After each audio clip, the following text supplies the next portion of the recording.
Good morning. देखिए हमारा topic चल रहा था कार्बोक्सिलिक अम्लों की अम्लीयता। तो हमारा आज का जो टॉपिक रहेगा वो रहेगा कार्बोक्सिलिक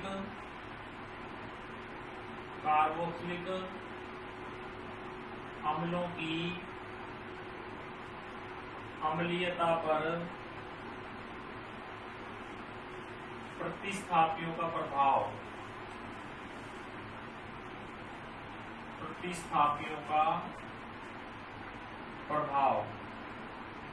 कार्बोक्सिलिक अम्लों की अम्लीयता पर प्रतिस्थापियों का प्रभाव। तो प्रतिस्थापियों का प्रभाव किस प्रकार अम्लीयता को बढ़ाएगा, कार्बोक्सिलिक अम्लों की अम्लीयता को, उसके लिए एक क्रम होता है। सबसे पहले C6H5 से ज्यादा अम्लीय प्रभाव प्रदर्शित करेगा, वो करेगा आयोडीन, आयोडीन के बाद करेगा ब्रोमीन, ब्रोमीन के बाद करेगा क्लोरीन, क्लोरीन के बाद करता है फ्लोरीन, फ्लोरीन के बाद करता है NO2, उसके बाद Cn और उसके बाद CF3। अगर ये समूह कार्बोक्सिलिक अम्लों के किसी भी हाइड्रोकार्बन से जुड़ते हैं तो कार्बोक्सिलिक अम्लों की अम्लीयता बढ़ जाती है। C6H5 का फेनिल समूह का -I प्रभाव, हेलोजनों का सभी का -I, NO2 इलेक्ट्रॉन आकर्षित समूह होता है, Cn इलेक्ट्रॉन आकर्षित समूह होता है। कार्बन से 3 फ्लोरीन परमाणु जुड़े हैं तो इसका मतलब और ज्यादा प्रभाव पड़ेगा इलेक्ट्रॉन को अपनी ओर आकर्षित करने का। अब जैसे मान लीजिए एक एग्जांपल की बात करते हैं। मान लीजिए CH3C डबल बॉन्ड OH, इसका नाम है एसिटिक एसिड। क्या नाम है? एसिटिक अम्ल। यदि इसके एक हाइड्रोजन परमाणु को हटा दिया जाए तो एक हेलोजन परमाणु जोड़ दिया जाए तो देखो हेलोजन परमाणु का कैसा प्रभाव होता है? -I। तो हेलोजन परमाणु कार्बन से अपनी ओर क्या करेगा? इलेक्ट्रॉन आकर्षित करेगा। कार्बन किससे लेगा? इस कार्बन से। कार्बन किससे लेगा? ऑक्सीजन। तो ऑक्सीजन किससे लेगा? हाइड्रोजन से। यानी किसका निष्कासन हो जाएगा? H+ का। यानी इलेक्ट्रॉन अपनी तरफ लगातार आकर्षित होते चले जाएंगे। किसकी तरफ? हेलोजन की तरफ आकर्षित हो जाएंगे। हेलोजन की तरफ आकर्षित हो जाएंगे तो इसका नाम हो जाएगा क्लोरोएसिटिक अम्ल। क्या नाम हो जाएगा? क्लोरोएसिटिक अम्ल। और जब यहाँ से H+ आयन निकल जाएगा तो बचेगा क्या? CH2 के साथ Cl, C double bond O, oxygen पर लोन पेयर की संख्या 3 और चार्ज -। इसका नाम है क्लोरोकार्बोक्सिलेट आयन। क्लोरोकार्बोक्सिलेट आयन। और क्लोरोकार्बोक्सिलेट आयन कैसा होता है? अम्लीय होता है। कैसा होता है भाई? अम्लीय। यानी कि स्थायी भी होता है और अम्लीय भी होता है। यानी कहने का अर्थ ये है, अगर ये समूह जुड़ते हैं तो कार्बोक्सिलिक अम्लों की अम्लीयता बढ़ती है। क्या होती है? बढ़ती है। यानी हेलोजन परमाणु जब इस तरफ जुड़ेगा तो देखो ये किससे लेगा? कार्बन से। कार्बन किससे लेगा? अगले वाले कार्बन से। कार्बन किससे लेगा? ऑक्सीजन से। और ऑक्सीजन किसको भगाएगा? हाइड्रोजन को भगाएगा। और हाइड्रोजन जब H+ आयन के रूप में निकलेगा तो इसका मतलब अम्लीयता बढ़ेगी। अम्लीयता बढ़ेगी और इसका नाम क्या होगा? क्लोरोकार्बोक्सिलेट आयन, जो कैसा होगा? एक स्थायी होगा। और एक एग्जांपल देखते हैं। मान लीजिए कोई प्रश्न इस प्रकार आ जाता है कि निम्नलिखित कार्बनिक यौगिकों को अम्लीयता के बढ़ते क्रम में व्यवस्थित कीजिए।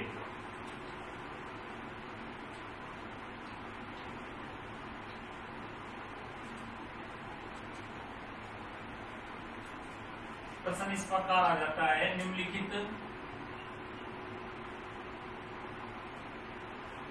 कार्बोक्सिलिक अम्लों को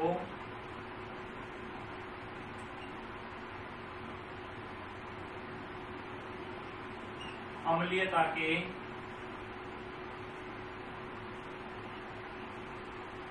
बढ़ते क्रम में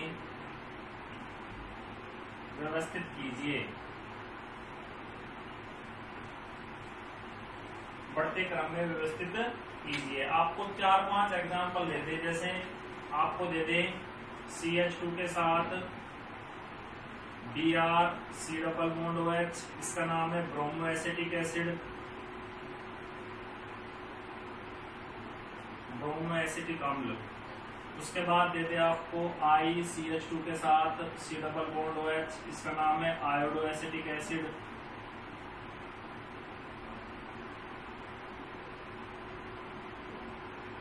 इसके अलावा दे दे आपको Cl, CH2 के साथ C डबल बॉन्ड OH, इसका नाम है क्लोरोएसिटिक एसिड।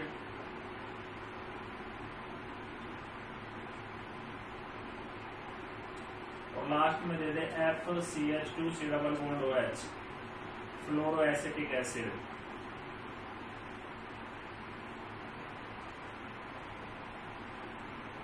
देखो सारे हेलोजन परमाणु जुड़ रहे हैं, तो आपको पता है फ्लोरीन परमाणु की विद्युत ऋणात्मकता क्या होती है सबसे ज्यादा, तो इलेक्ट्रॉन को अपनी ओर आकर्षित सबसे ज्यादा कौन करेगा, फ्लोरीन, फिर कौन करेगा क्लोरीन, फिर कौन करेगा ब्रोमीन, फिर कौन करेगा आयोडीन। तो आसानी के साथ हाइड्रोजन परमाणु का प्रतिस्थापन किससे होगा, फ्लोरोएसिटिक अम्ल से सबसे ज्यादा, उसके बाद क्लोरोएसिटिक अम्ल से, उसके बाद ब्रोमोएसिटिक अम्ल से, उसके बाद आयोडोएसिटिक अम्ल से।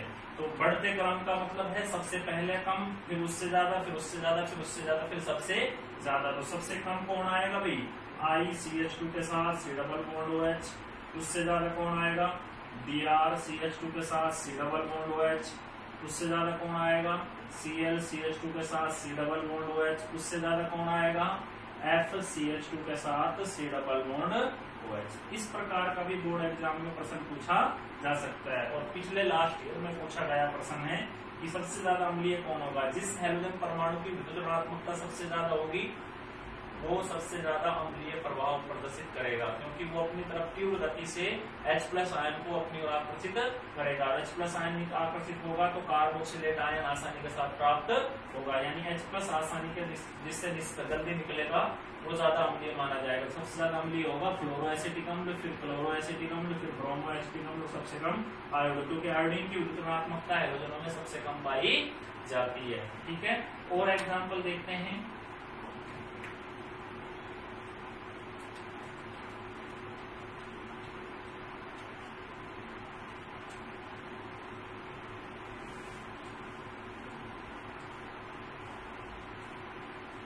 अगर स्थिति ये आ जाए, जैसे मान लीजिए CH3 C double bond OH और ClCH2 C double bond OH, उसके बाद CH के साथ Cl के साथ Cl C double bond OH, उसके बाद C के साथ Cl के साथ Cl के साथ Cl के साथ C डबल बॉन्ड OH। इसका तो नाम है ट्राइक्लोरोएसिटिक एसिड, ट्राइक्लोरोएसिटिक एसिड। इसका नाम है डाइक्लोरोएसिटिक एसिड, डाइक्लोरोएसिटिक एसिड। इसका नाम है मोनोक्लोरोएसिटिक एसिड, मोनोक्लोरोएसिटिक एसिड।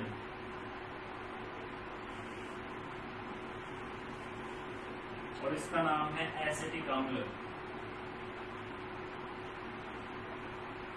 अब आपसे कोई ये कहता है कि सबसे ज्यादा अम्लीय कौन होगा, देखो यहाँ पर एल्किल समूह हेलोजन परमाणु कितने जुड़ रहे हैं, 3, यहाँ पर कितने जुड़ रहे हैं, 2, यहाँ पर 1 और यहाँ 1 भी उपस्थित नहीं है। हेलोजन परमाणु का कैसा प्रभाव होता है, -I प्रभाव होता है। तो सबसे ज्यादा इलेक्ट्रॉन डेंसिटी किसकी तरफ बढ़ेगी, 3 हेलोजन परमाणु की तरफ। ये कार्बन से लेंगे, कार्बन अगले वाले कार्बन से लेगा, कार्बन ऑक्सीजन से लेगा, ऑक्सीजन किसको भगाएगा आसानी के साथ, हाइड्रोजन को भगाएगा। किसको भगाएगा, हाइड्रोजन को भगाएगा। तो सबसे ज्यादा अम्लीय कौन हो गया, ट्राइक्लोरोएसिटिक अम्ल। फिर कौन हो गया, डाइक्लोरोएसिटिक अम्ल। फिर कौन हो गया, मोनोक्लोरोएसिटिक अम्ल। फिर कौन हो गया, एसिटिक अम्ल। तो इस प्रकार का प्रश्न भी आपसे पूछा जा सकता है। अगर ये स्थिति आ जाए, मान लीजिए ये आ गया CH के साथ Cl के साथ Cl के साथ C डबल बॉन्ड OH, और एक ही आ जाता है CH के साथ Cl, CH2 के साथ C डबल बॉन्ड OH, एक आ जाता है C के साथ F के साथ F के साथ F C double bond OH। इसका नाम है ट्राइफ्लोरोएसिटिक एसिड, ट्राइफ्लोरोएसिटिक एसिड। इसका नाम है मोनोक्लोरोएसिटिक एसिड, मोनोक्लोरोएसिटिक एसिड। और इसका नाम है डाइक्लोरोएसिटिक एसिड, डाइक्लोरोएसिटिक एसिड। अब देखो यहाँ पर कितने क्लोरीन परमाणु जुड़ रहे हैं, 2। यहाँ पर कितना जुड़ रहा है, 1। लेकिन यहाँ पर फ्लोरीन कितने जुड़ रहे हैं भाई, 3। तो फ्लोरीन का सबसे ज्यादा विद्युणात्मकता होती है फ्लोरीन की, तो सबसे ज्यादा इलेक्ट्रॉन अपनी ओर आकर्षित कौन करेगा, फ्लोरीन। फ्लोरीन किससे लेगा, कार्बन से। कार्बन किससे लेगा, अगले वाले कार्बन से। ये किससे लेगा, ऑक्सीजन से। हाइड्रोजन का क्या हो जाएगा, आसानी के साथ प्रतिस्थापन। तो सबसे ज्यादा अम्लीय कौन हो गया, ट्राइफ्लोरोएसिटिक एसिड। उसके बाद डाइक्लोरोएसिटिक एसिड, उसके बाद मोनोक्लोरोएसिटिक एसिड। तो ये प्रश्न अक्सर करके बोर्ड एग्जाम में पूछा जा सकता है, तो आसानी के साथ ध्यान रखना। जिस पे सबसे ज्यादा हेलोजन परमाणु जुड़े होंगे कार्बोक्सिलिक अम्ल पर, वो सबसे ज्यादा अम्लीय पाया जाएगा। और यदि अलग अलग जुड़े हों तो फ्लोरीन की सबसे ज्यादा वितरणात्मकता होती है, तो फ्लोरीन सबसे ज्यादा अधिक अम्लीय होगा। उसके बाद क्लोरीन होगा, उसके बाद ब्रोमीन होगा। सबसे कम कौन होगा अम्लीयता में? अगर आयोडीन जुड़ा होगा तो आयोडीन सबसे कम होगा, क्योंकि आयोडीन की वितरणात्मकता सबसे कम पाई जाती है। क्लियर? तो ये आसानी के साथ आप क्लोरोएसिटिक एसिड, डाइक्लोरोएसिटिक एसिड, मोनोक्लोरोएसिटिक एसिड या ट्राइक्लोरोएसिटिक एसिड की अम्लीयता के बारे में आप आसानी के साथ बता सकते हो। अब एक नोट डाल के लिखते हैं हम।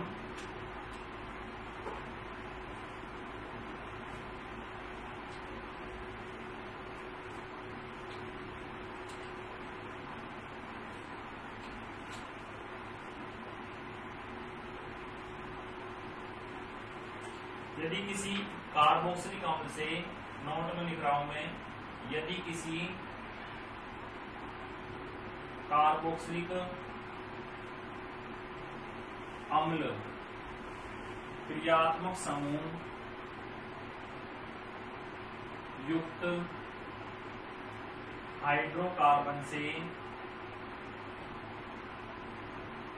-I प्रेरणिक प्रभाव वाला समूह के जुड़ने की दूरी जितनी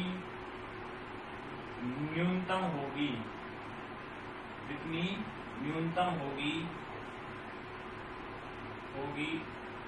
उसकी अम्लीयता भी उतनी ही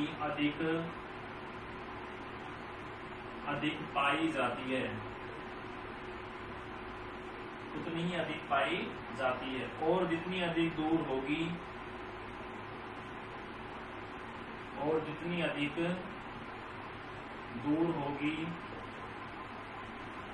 उसकी अम्लीयता उतनी ही कम पाई जाती है।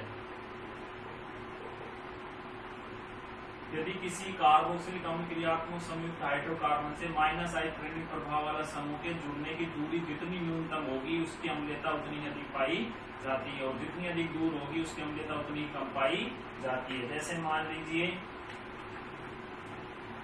लीजिए ये स्थिति है CH3 CH2 CH के साथ Cl के साथ C डबल बॉन्ड OH, ये 1 और 2, इसका नाम है 2-क्लोरो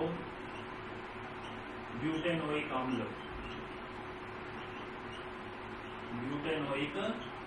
उसके बाद CH3 CH के साथ Cl CH2 के साथ C डबल बॉन्ड OH, 1 2 और 3 और 4, 3-क्लोरो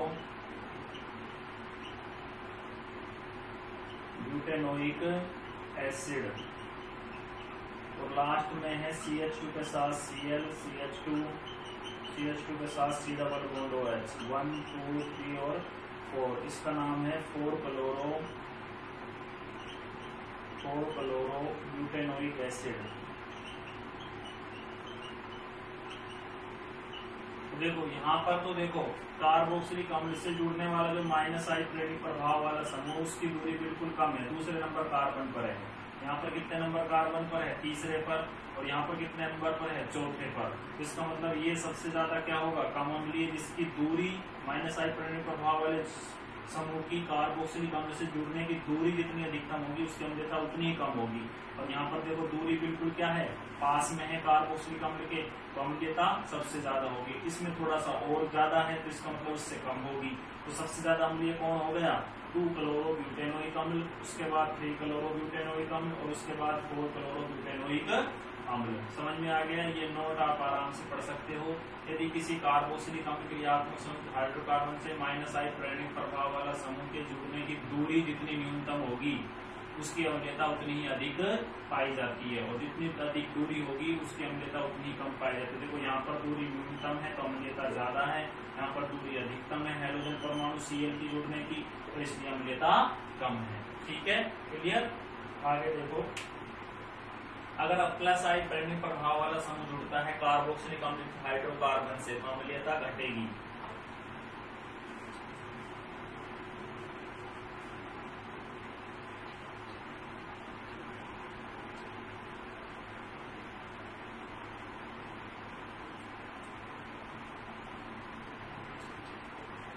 एक नोट और लिख देता हूं मैं, यदि कार्बोक्सिलिक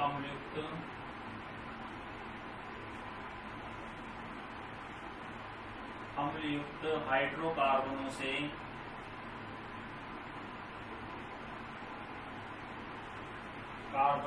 प्लस आई पैरेनिक प्रभाव वाले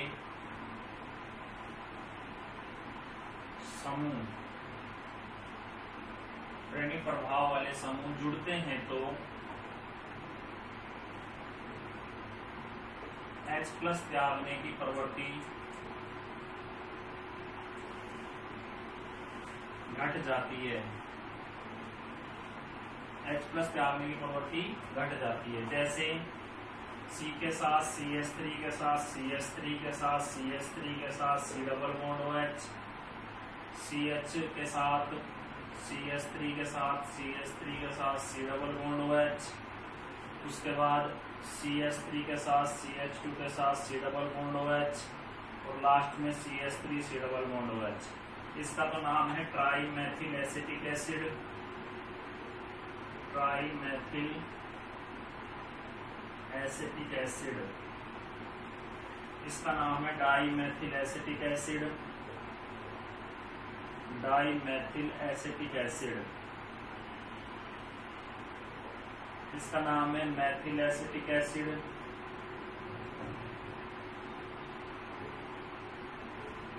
और ये हो गया एसिटिक अम्ल। तो देखो यहाँ एल्किल समूह का कैसा प्रभाव होता है, प्लस आई पैरेनिक प्रभाव 3 डिग्री कार्बन पर क्या बढ़ेगा, इलेक्ट्रॉन घनत्व ये इस कार्बन को देगा, ये इस कार्बन को देगा, ये इसको देगा ऑक्सीजन को।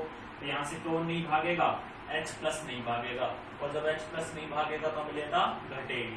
तो सबसे ज्यादा कम अम्लीय कौन हो गया, ट्राईमेथिल एसिटिक अम्ल। फिर कौन हो गया, डाईमेथिल एसिटिक अम्ल। फिर कौन हो गया, मैथिल एसिटिक अम्ल। सबसे ज्यादा अम्लीय कौन हो गया, एसिटिक अम्ल हो गया। ठीक है, अगर एल्किल समूह की संख्या बढ़ती है कार्बोक्सिलिक अम्ल हाइड्रोकार्बन से तो अम्लीयता घटेगी, क्योंकि एल्किल समूह का प्लस आई पैरेनिक प्रभाव होता है।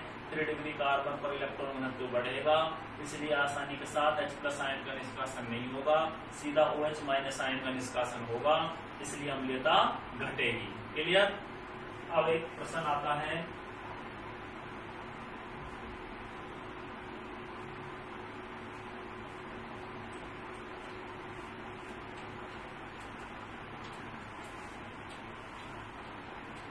प्रश्न ये आता है, फॉर्मिक अम्ल की अम्लीयता, फॉर्मिक अम्ल की अम्लीयता बेंजेनोइक अम्ल से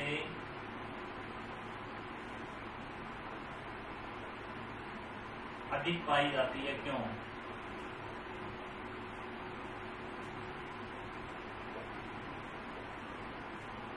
फॉर्मिक अम्ल की अम्लीयता बेंजेनोइक अम्ल से अधिक पाई जाती है, क्यों। फॉर्मिक अम्ल तो ये हो गया HC डबल बॉन्ड OH, और बेंजेनोइक अम्ल ये हो गया, ये बेंजेनोइक एसिड,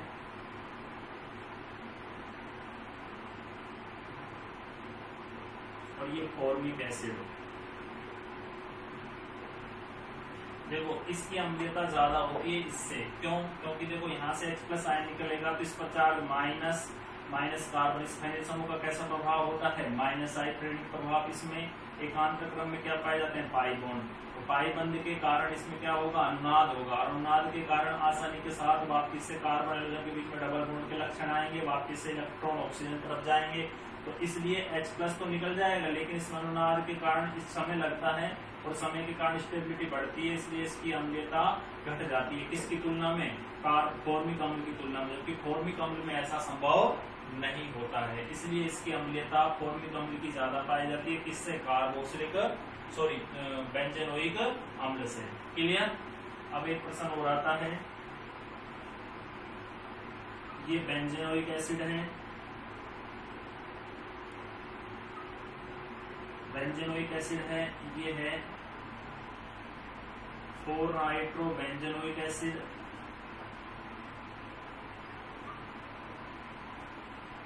और ये है 4 मेथोक्सी बेंजेनोइक एसिड। इसका नाम तो है 4 मेथोक्सी बेंजेनोइक एसिड। ये बेंजेनोइक एसिड और ये 4 नाइट्रो बेंजेनोइक एसिड। तो देखो NO2 कैसा है, इलेक्ट्रॉन आकर्षी समूह, इलेक्ट्रॉन आकर्षी समूह, और इलेक्ट्रॉन आकर्षी समूह के कारण आसानी के साथ किसका प्रतिस्थापन हो जाएगा, H+ का।